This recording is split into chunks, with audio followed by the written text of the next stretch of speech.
పైకి క్రైస్తవులుగానే కనిపిస్తారు గాని వారి లోపల క్రైస్తవ విలువలు లేవు. తప్పిపోయిన పంది ఉపమానమున్నది. కడుగబడిన పంది బురదలో దొర్లడానికి మరలినట్లు అనే సామెత. కుమారుడు పందుల మందలో ఉన్నాడు. పంది కుమారుడు కాకపోయినా తండ్రి దగ్గరికి వెళ్ళింది, కడుగబడింది, మంచి వస్త్రాలు దానికి తొడిగించారు, పండ్లు తోమారు, అలంకరించారు, ముస్తాబు చేశారు. ఒకరోజు పంది అంది, నేను మా స్వంత తండ్రి దగ్గరికి వెళ్లిపోతాను. పంది తండ్రి మురుక్కుంటలో ఉన్నాడు. అదే పంది పుట్టి పెరిగిన స్థలం. ఇక్కడ పంది ఎంతో హాయిగా సంతోషంగా ఉంటుంది. ఎలాగైనా పంది పందే, కుమారుడు కుమారుడే. అతడెప్పుడో తండ్రి దగ్గరికి పరిగెత్తుకుంటూ వెళ్లిపోయాడు. పందుల మధ్య అతన్ని వెదికినా అతడక్కడ దొరకడు.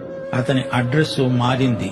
పందుల మధ్యనే ఉండిపోతే అతడు కుమారుడు కాడు, పందే.